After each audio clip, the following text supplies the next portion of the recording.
What began as an experiment to bring my 11-year-old daughter into my business has evolved into Our Young Creators, a podcast, a training center, and a movement dedicated to equipping kids with real-world marketable skills so that they can fund their own brighter futures.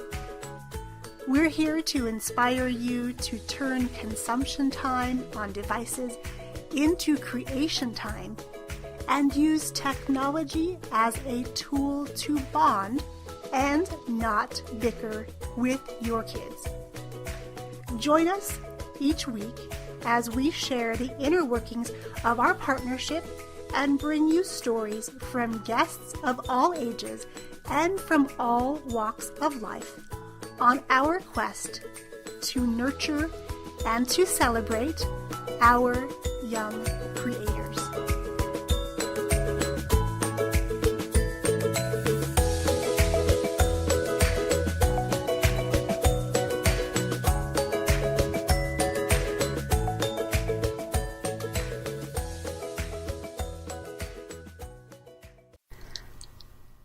Hello everyone, happy Wednesday. I am so glad you are here for today's conversation because it was inspired not only by interviews I had this morning, but sort of revolving around the place we are in our business now, where I am as a business owner and as a parent.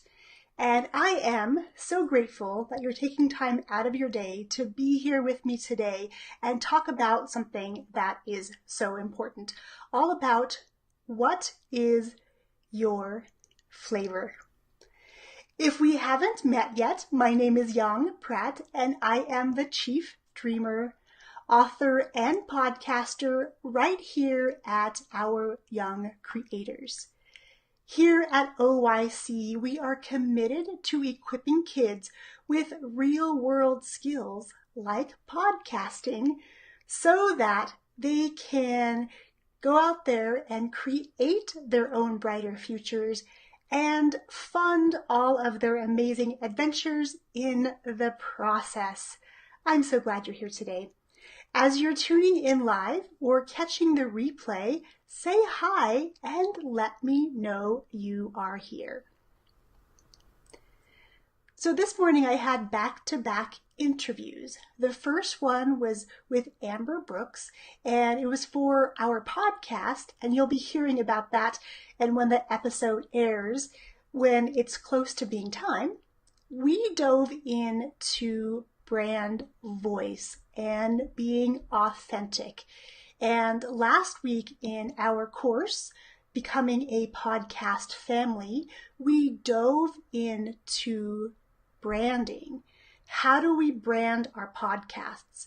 How do we brand ourselves as service providers of those products or things that we're offering to the world?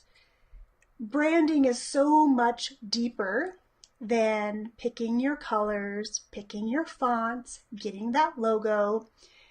And it's so interesting that for years and years and years, I thought those things, the logo, the color, the way everything was around that, were more important than the message, because I thought everyone would just see the message or see the logo and we were golden.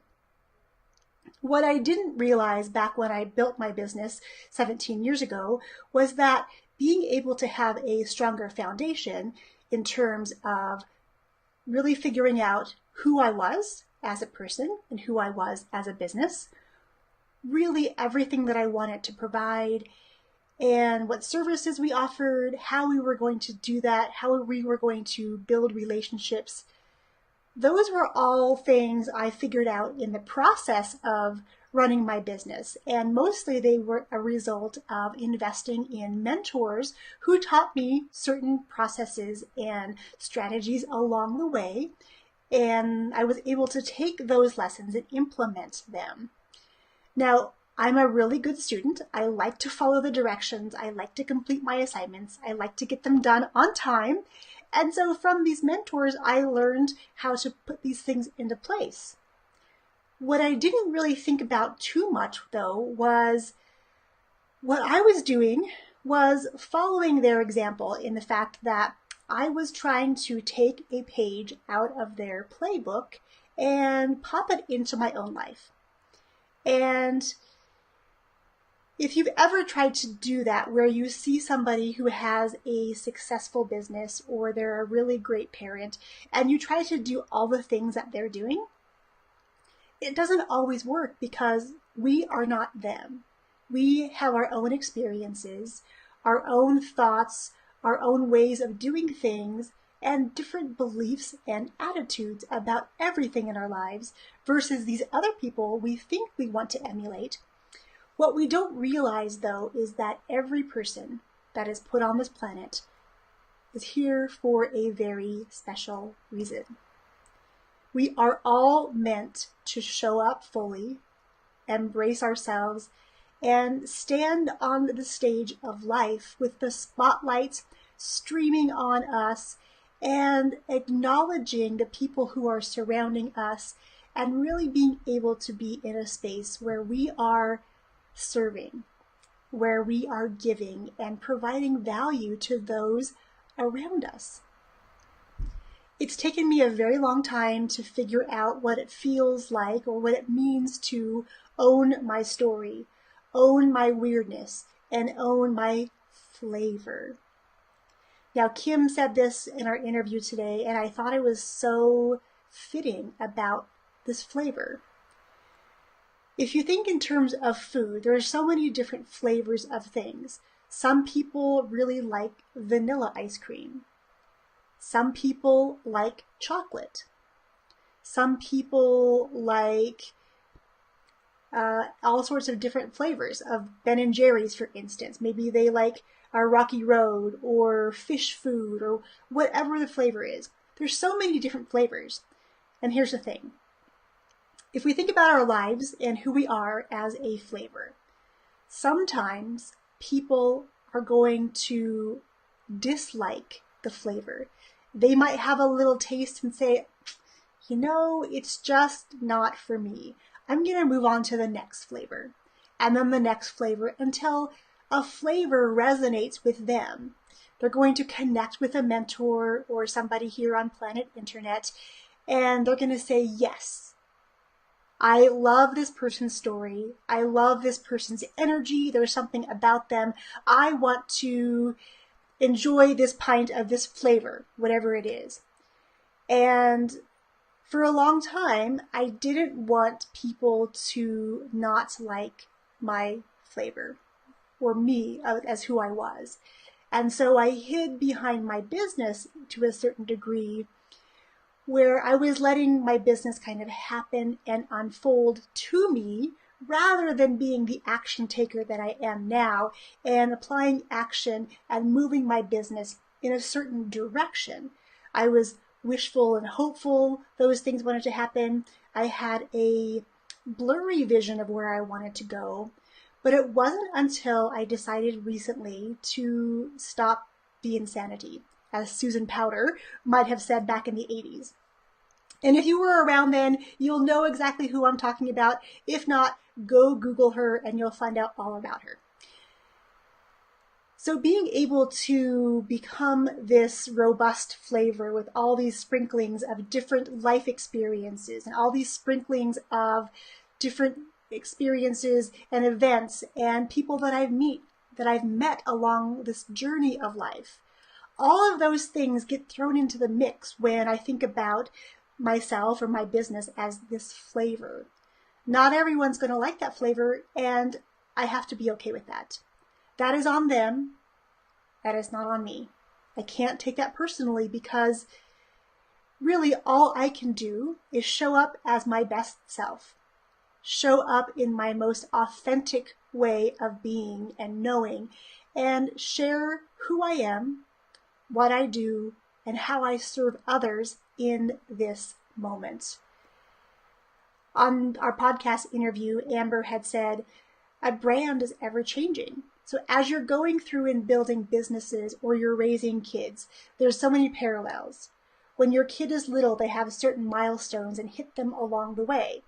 And they're a more robust person, a fuller person by every one of those encounters, every one of those experiences, and every person that they interact with as they're growing up, that all helps to shape them and mold them and create this very unique flavor that they can go out and now serve the world. My question for you today is, what is your flavor? What is it about you that makes you stand out and unique? Why would someone choose to come into your business and have you guide and mentor them? It's a lot of questions to take in, and I think I just gave you 3 different questions that are all wrapped up into this idea of flavor. Flavor can change over time, just like a great red wine. When it's brand new, it's going to have a certain flavor. As it ages, it's going to have a different flavor. And everything from temperature to light to the season in which the grapes are harvested, how they're harvested, all of those little touch points are going to ultimately affect the beautiful flavor that we're creating here at the end. Now, what we love to do here at Our Young Creators is empower kids to find their flavors at a young age.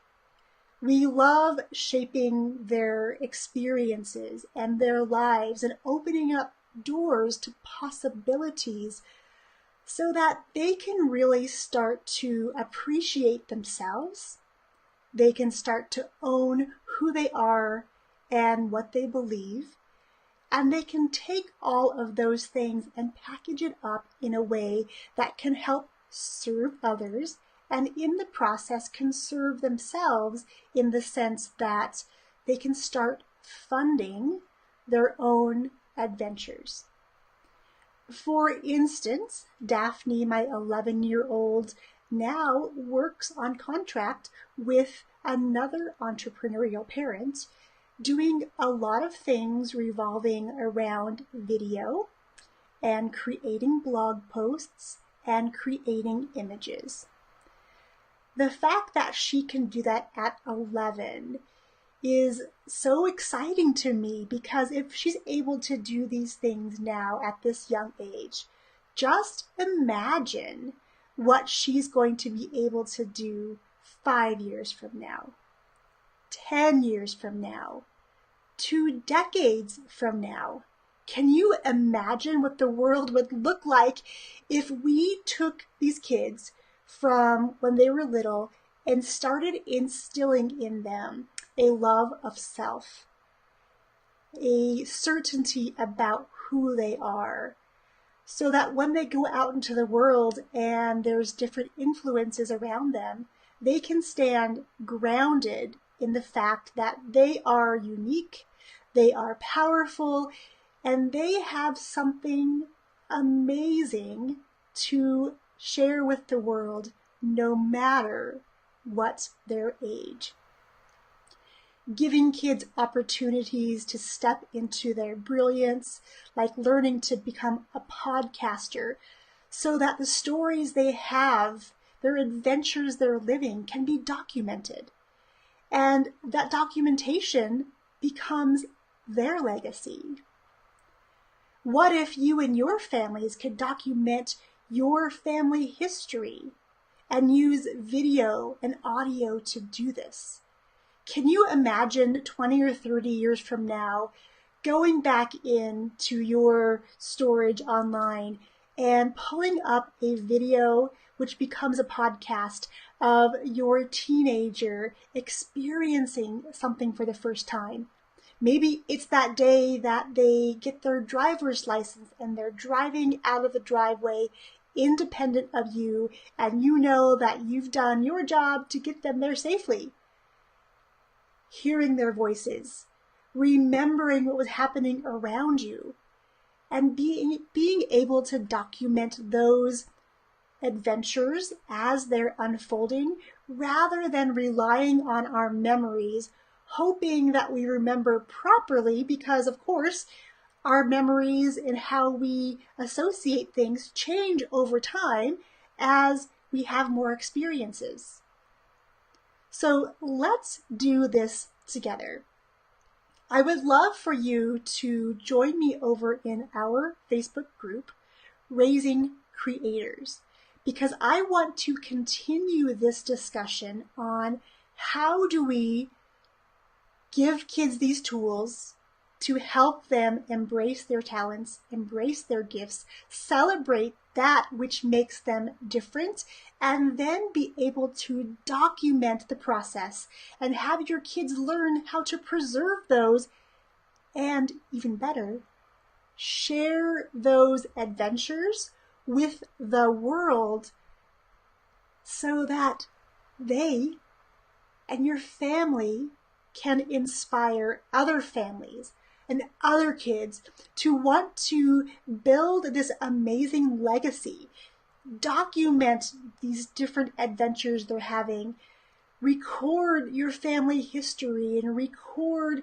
different things that are happening in your lives as they're unfolding, and then going back years from now, looking back at those memories and feeling excited, feeling that same joy, taking you back to that moment where maybe they had their first steps or they read their first book aloud, and even listening to their little voices change as they grow up.